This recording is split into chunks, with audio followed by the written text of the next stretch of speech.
जहां पहले से ही हिंदुस्तान के उत्तराखंड में अंकिता भंडारी हत्याकांड का मामला न सुलझ पाया हो, जहां पहले से ही हिंदुस्तान के साथ साथ उत्तराखंड में अंकिता भंडारी को इंसाफ दिलाने के लिए हो हल्ला चल रहा है। अंकिता को इंसाफ दिलाने के लिए लगातार आवाज़ उठाई जा रही हैं। पूरे देश में अंकिता को इंसाफ दिलाने के लिए आंदोलन चलाए जा रहे हैं। वहीं हिंदुस्तान के उत्तराखंड में एक बार फिर से एक और महिला की हत्या का मामला सामने आया है। जहाँ पहले से ही हिंदुस्तान की सरकार बेरोजगारी के लिए आलोचनाओं से घिरी हुई है, बेरोजगारी के कारण सवालों से घिरी हुई है, वहीं कहीं ना कहीं इन आपराधिक घटनाओं को दुराचार के साथ साथ पैसों के लिए भी अंजाम दिया जा रहा है। पानी पीने के बहाने घर में घुसा एक परिचित व्यक्ति और फिर कर देता है घर की मालकिन की हत्या और फिर वहां से लाखों की नकदी और जेवर लेकर भाग जाता है शहर की ओर, अपने घर की ओर। नमस्कार प्रणाम मेरे सभी हिंदुस्तानी भाई और बहनों को, नमस्कार प्रणाम मेरे सभी उत्तराखंड देवभूमि के भाई और बहनों को। और एक बार फिर से सुरेंद्र सूर्या रावत आप सभी के सामने उत्तराखंड की एक और आपराधिक घटना को लेकर रूबरू हुआ है। फिर से एक और आपराधिक घटना को लेकर प्रस्तुत हुआ है। उत्तराखंड के कुमाऊं के हल्द्वानी में 3 नवंबर 2022 को एक परिचित व्यक्ति पानी पीने के बहाने एक महिला के घर में घुस जाता है, फिर महिला की हत्या कर देता है, घर की मालकिन की हत्या कर देता है और फिर वहां से लाखों की नकदी के साथ साथ जेवरों को लेकर अपने शहर की ओर रवाना हो जाता है। भाई और बहनों, मैं बात कर रहा हूं उत्तराखंड हल्द्वानी ममता बिष्ट हत्याकांड मामले की, जहां पर ममता का जान पहचान का एक परिचित व्यक्ति जिसका नाम मोहम्मद अशरफ उर्फ भूरा था, वह ममता के घर में पानी पीने और ग्रिल की फ़ोटो खींचने के बहाने घुस जाता है। क्योंकि ममता उसे पहले से ही जानती थी, इसलिए ममता ने उसे अंदर बिठाया और उसके लिए पानी लाने के लिए किचन में चली जाती है और फिर पानी लाकर उसको देती है। वह पानी पीता है और बाद में जैसे ही उसे मौका मिलता है वह पीछे से ममता के सिर में भारी हथौड़े का वार कर देता है और ममता घायल हो जाती है। हालांकि ममता अपने आप को बचाने का भरसक प्रयास करती है, लेकिन भारी हथौड़े की चोट से वह पहले ही बहुत घायल हो चुकी होती है, जिसकी वजह से वह अपने आप को बचाने में असमर्थ रहती है, जिसका फ़ायदा उठाकर यह हत्यारा, यह दरिंदा ममता को जान से मार देता है और फिर उसके बाद ममता के घर से लाखों की नकदी और जेवरों को लेकर अपने घर के लिए, अपने शहर के लिए रवाना हो जाता है। ममता बिष्ट का मकान हल्द्वानी के कालिका कॉलोनी में था। ममता बिष्ट के 2 बच्चे हैं, एक लड़का और एक लड़की।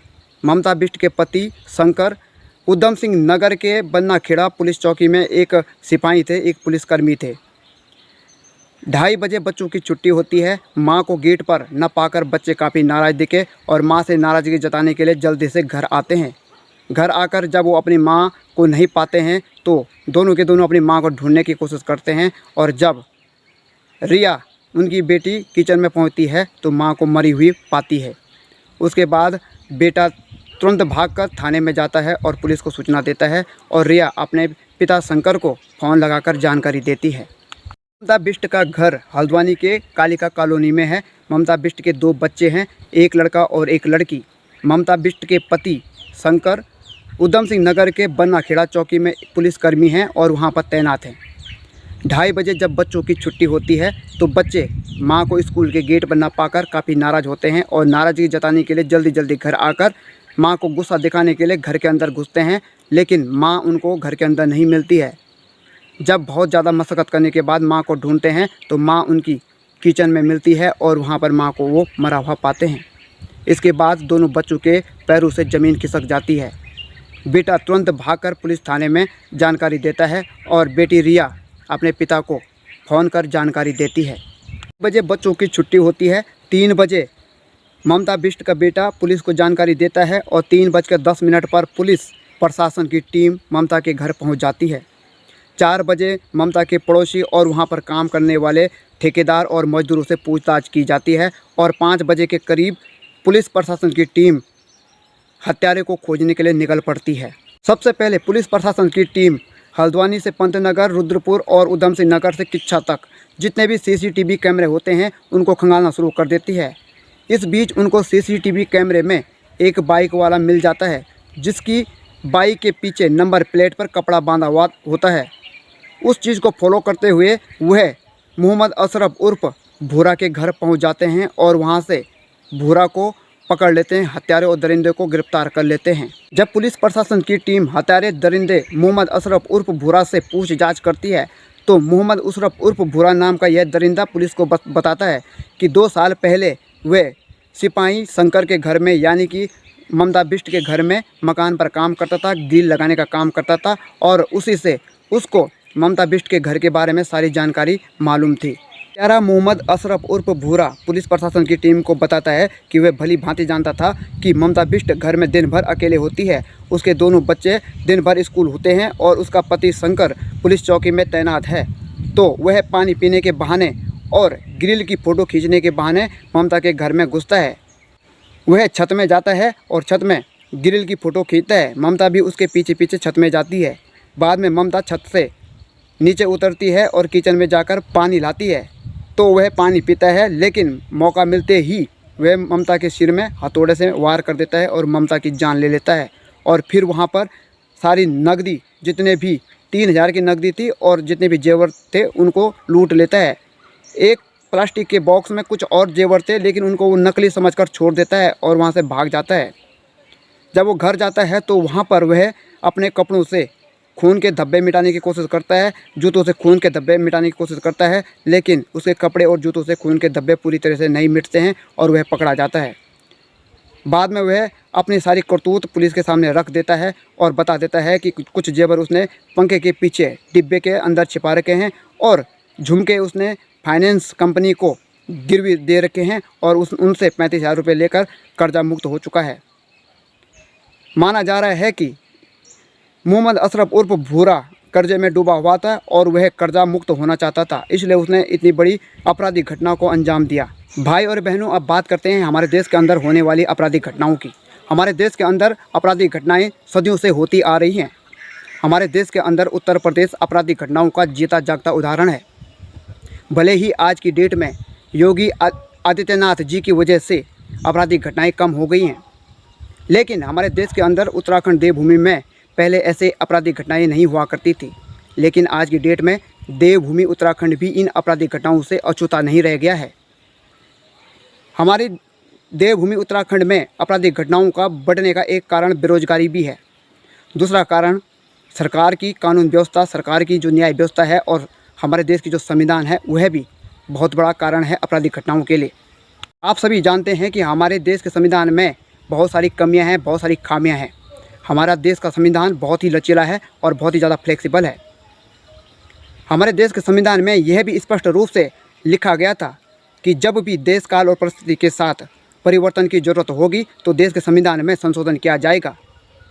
लेकिन आज भी हमारे देश के संविधान में बहुत सारी चीज़ों में संशोधन नहीं किया गया है, जैसे आपराधिक घटनाओं से संबंधित कुछ चीज़ें और आरक्षण। आप सभी जानते हैं कि हमारे देश के संविधान में आरक्षण को कुछ 10 सालों के लिए रखा गया था, लेकिन हमारे देश के जो राजनेता हैं, हमारे देश के जो छलिया राजनेता हैं, उन्होंने अपने वोट बैंक को बढ़ाने के लिए आज भी आरक्षण को ज्यों का त्यों बनाए रखा हुआ है।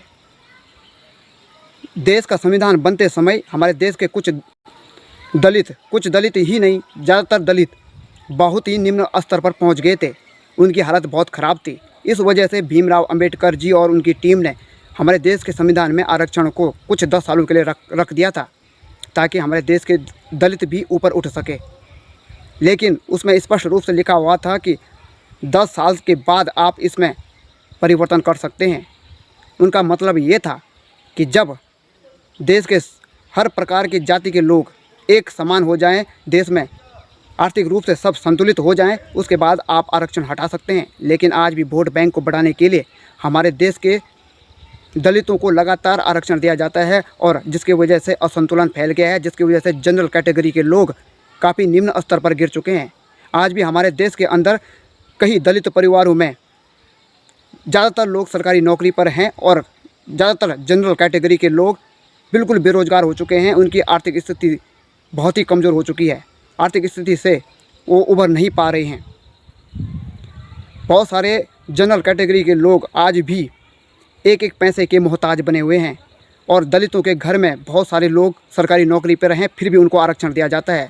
मैं ये नहीं कहता हूँ कि दलितों को आरक्षण नहीं दिया जाना चाहिए। मैं ये कहता हूँ कि आर्थिक रूप से कमज़ोर वर्ग, चाहे वो दलित हो, चाहे वो एसटी हो, चाहे जनरल हो, हर प्रकार के लोगों को आरक्षण दिया जाना चाहिए। सिर्फ आर्थिक रूप से कमज़ोर वर्ग के लोगों को ही आरक्षण दिया जाना चाहिए, न कि किसी जाति वर्ग के लोग को। हमारे देश के अंदर अपराधों की संख्या बढ़ने का कारण सिर्फ देश की कानून व्यवस्था, न्याय व्यवस्था और संविधान ही नहीं है, बल्कि और भी बहुत सारे कारण हैं, जैसे जनसंख्या का बढ़ना, जैसे भू कानून ना लाना, बेरोजगारी का होना। अगर हर राज्य में, देश के हर राज्य में भू कानून लाया जाए तो ज़्यादातर जो आपराधिक घटनाएं हैं वो रुक जाएंगी, उनका होना बंद हो जाएगा। अगर बेरोजगारी को हटा दिया जाए, बेरोजगारी को कम करके रोजगार देने की कोशिश की जाए, ऐसी रणनीति बनाई जाए जिससे ज़्यादातर युवाओं को रोजगार मिल सके, तो ऐसी आपराधिक घटनाएं होना बंद हो जाएंगी। हमारी आवाज़ देश की सरकार तक पहुंचेगी, देश की कानून व्यवस्था और न्याय व्यवस्था तक पहुंचेगी और देश में इन जरूरी चीज़ों में परिवर्तन लाने की कोशिश की जाएगी। इसी उम्मीद के साथ दोस्तों आज के ब्लॉग को यहीं पे समाप्त करते हैं, आज की वीडियो को यहीं पे समाप्त करते हैं और आपको जल्दी मिलते हैं नए ब्लॉग के साथ। लेकिन अगर आपने अभी तक चैनल को सब्सक्राइब नहीं किया है तो प्लीज़ चैनल को सब्सक्राइब जरूर कर लीजिएगा, साथ ही साथ बेल आइकन की घंटी को प्रेस कर ऑल पर क्लिक कर लीजिएगा ताकि आप तक मेरी आने वाली वीडियो सबसे पहले पहुंच सके। लाइक के साथ साथ कमेंट बॉक्स में अपनी राय भी जरूर दीजिएगा और वीडियो को ज़्यादा से ज़्यादा शेयर कर लीजिएगा। तो मिलते हैं आपको जल्दी नए ब्लॉग में, नई वीडियो में। तब तक के लिए नमस्कार, धन्यवाद।